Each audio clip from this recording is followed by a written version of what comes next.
সকলকে স্বাগত জানাচ্ছি আমাদের ইংলিশ অ্যাডভান্সড টিউটোরিয়ালে।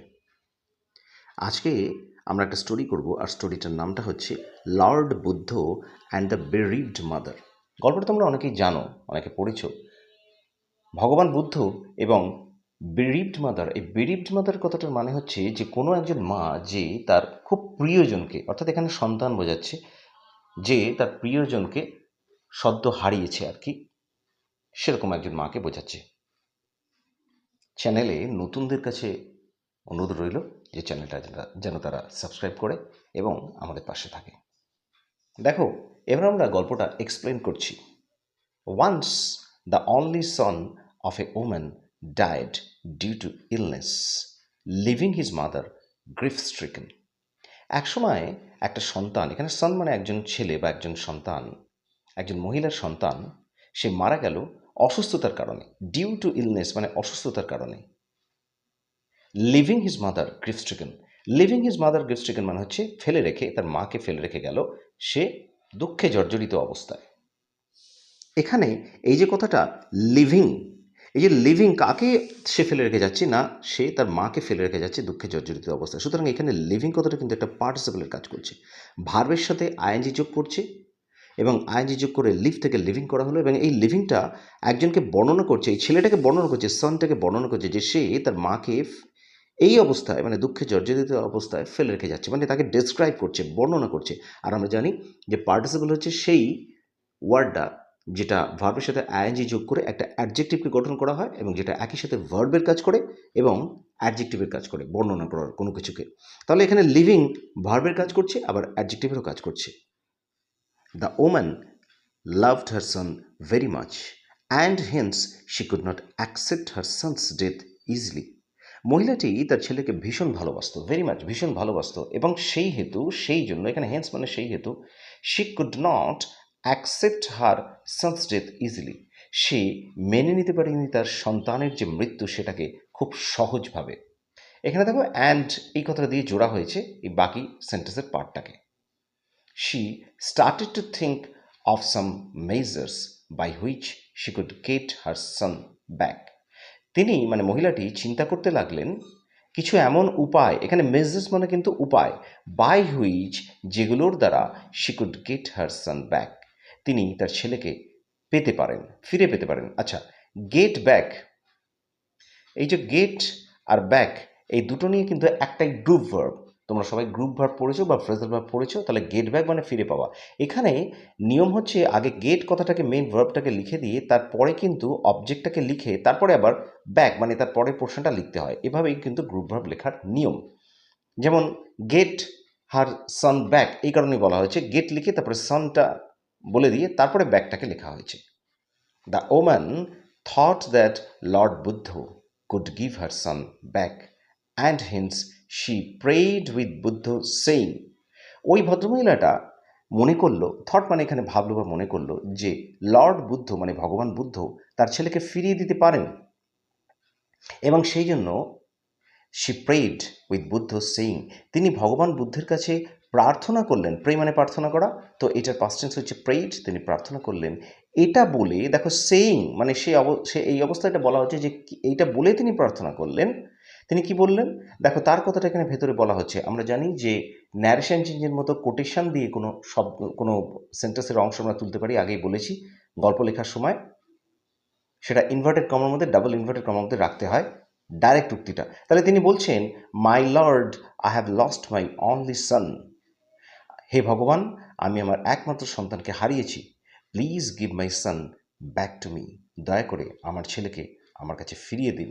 দেখো এখানে তার কথাটা যেই শেষ হলো, এখানে আমরা ডাবল ইনভার্টেড কমাটা কিন্তু শেষ করে ক্লোজ করেছি এই জায়গাটা। তারপর লর্ড বুদ্ধ রিয়েলাইজড হার ফিলিংস, লর্ড বুদ্ধ মানে ভগবান বুদ্ধ, এখানে রিয়েলাইজ মানে উপলব্ধি করা, এখানে পাস্ট টেন্স আছে, ইডি যোগ করে, শুধু ডি যোগ করে রিয়েলাইজের সঙ্গে এটা পাস্ট টেন্স বানানো হয়েছে। তাহলে তিনি উপলব্ধি করলেন হার ফিলিংস মানে তার যে অনুভূতি, সেটা ফিলিংস মানে অনুভূতি, এখানে বোঝাচ্ছে যে তার দুঃখ, মহিলাটির যে দুঃখ সেটা ভগবান বুদ্ধ অনুভব করলেন বা বুঝতে পারলেন। অ্যান্ড হি সেইড, এবং লর্ড বুদ্ধ বললেন টু দ্য ওম্যান, ওই মহিলাকে বললেন। দেখো এখানে আবার লর্ড বুদ্ধর কথাটা এখানে তুলে দেওয়া হয়েছে, তাই জন্য এখানে পুরো পোর্শনটা দেখো এখানে ইনভার্টেড কমার মধ্যে রাখা হয়েছে।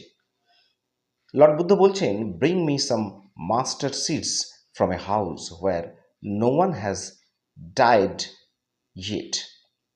তিনি বলছেন যে এক মুঠো সর্ষে তুমি আমাকে এমন কোনো বাড়ি থেকে এনে দাও যেখানে কেউ এখনো মারা যায়নি।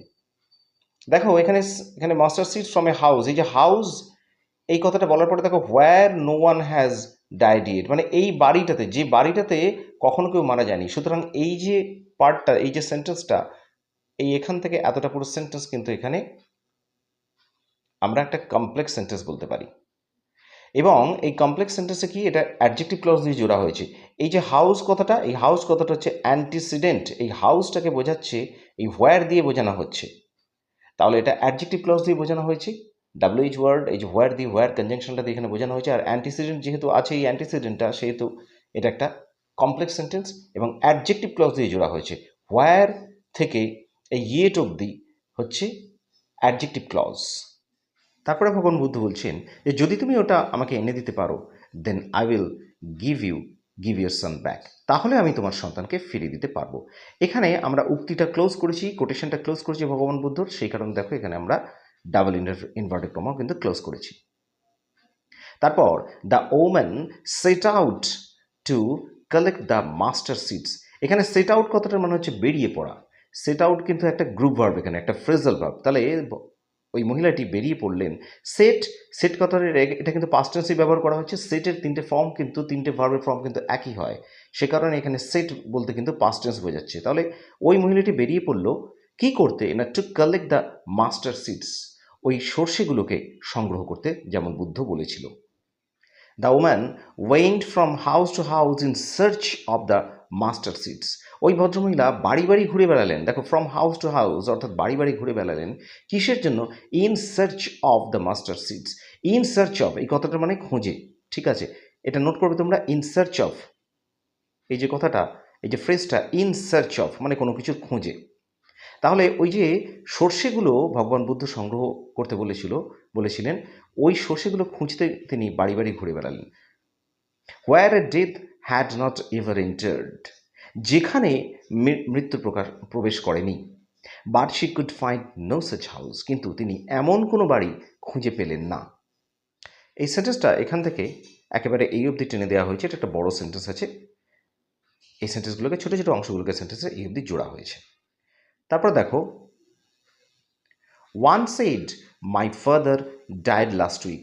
একজন বলল যে আমার বাবা মারা গেছে আগের সপ্তাহে, গত সপ্তাহে। তাহলে এটাও কিন্তু দেখো, যেহেতু ডাইরেক্ট কথা কারো বলা হয়েছে, এটাও কিন্তু ইনভার্টেড কমার মধ্যে রাখা হয়েছে একইভাবে। While the other said, while মানে যখন, মানে অপরপক্ষে, হোয়াইল মানে এখানে অপরপক্ষে বোঝানো হয়েছে, অপরপক্ষে অন্য আরেকজন বলল my husband died 2 days ago। কেউ আবার একজন বলল যে আমার স্বামী 2 দিন আগে মারা গিয়েছে। She continued her search but could find no such house where death had not ever entered. তিনি চালিয়ে গেলেন, এখানে কন্টিনিউ মানে চালিয়ে যাওয়া, তাহলে তিনি চালিয়ে গেলেন তার খোঁজ, হার সার্চ, কিন্তু তিনি এমন কোনো বাড়িকে খুঁজে পেলেন না যেখানে, দেখো যেখানে বলেছে death had not ever entered, এখানে এভার মানে হচ্ছে কখনো, যেখানে মৃত্যু কখনো প্রবেশ করেনি, এরকম কোনো বাড়ি কিন্তু তিনি খুঁজে পেলেন না। At last she came back to Lord Buddha with broken heart. শেষে তিনি ভগবান বুদ্ধের কাছে ফিরে এলেন মনটা ভাঙা মন নিয়ে। এখানে ব্রোকেন হার্ট কথাটার মানে কিন্তু হচ্ছে ভাঙা মন। ব্রোকেন মানে ভেঙে যাওয়া, আর হার্ট মানে হৃদয়, তাহলে এই দুটো মিলিয়ে বোঝানো হচ্ছে ব্রোকেন হার্ট মানে ভাঙা হৃদয় নিয়ে তিনি নিরাশ হয়ে ফিরে এলেন ভগবান বুদ্ধের কাছে। And told that she could find no such house where death had not ever entered. এবং তিনি ভগবান বুদ্ধকে বললেন যে তিনি এমন কোনো বাড়ি খুঁজে পাননি যেখানে কখনো এর আগে মৃত্যু প্রবেশ করেনি।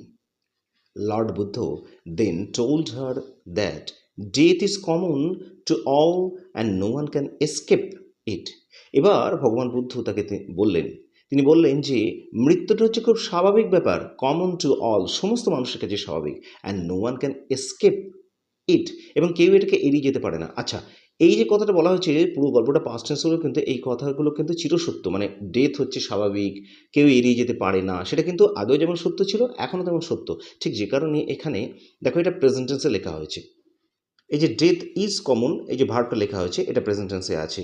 নো ওয়ান ক্যান এসকেপ এই যে ক্যান এসকেপটা এটাও কিন্তু প্রেজেন্টে লেখা হয়েছে। সুতরাং এগুলোকে এই কারণে লেখা হয়েছে যে এগুলো এখনও সত্য, চিরসত্য বলে প্রেজেন্টে লেখা হয়েছে। Buddha also advised her to bear the sorrow patiently, এবং ভগবান বুদ্ধ তাকে কি করলো, তাকে অ্যাডভাইস দিল, মানে উপদেশ দিল, টু বিয়ার মানে তার যে দুঃখ সেটাকে ধৈর্যের সাথে মনে বহন করা বা মেনে নেওয়া। এখানে পেশেন্টলি মানে হচ্ছে ধৈর্যের সাথে, এটা একটা কিন্তু অ্যাডভার্ব, পেশেন্টলি কথাটা কিন্তু একটা অ্যাডভার্ব, পেশেন্টের সঙ্গে এলয় যোগ করে পেশেন্টলি করা হয়েছে। তাহলে ভগবান বুদ্ধ তাকে দুঃখটা ধৈর্যের সাথে মেনে নিতে উপদেশ দিলেন, কারণ এটা ছিল খুব কমন জিনিস, খুব সাধারণ জিনিস, মৃত্যুটা সবার কাছে।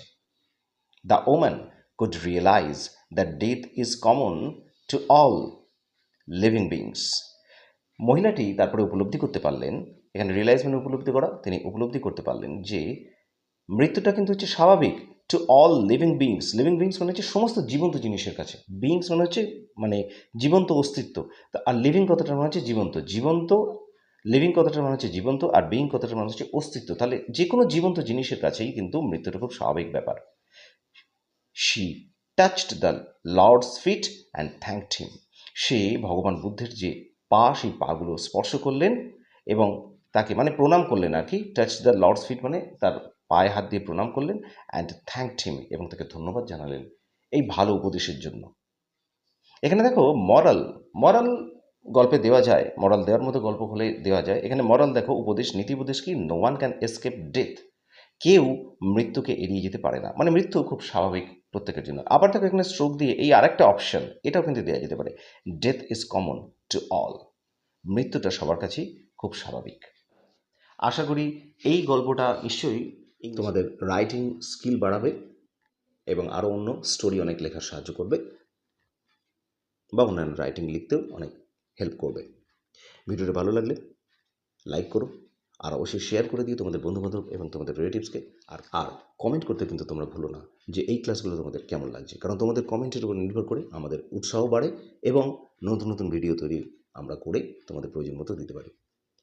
আজকে এইটুকুই, আবার দেখা হচ্ছে নেক্সট ক্লাসে। ধন্যবাদ, ভালো থাকবে।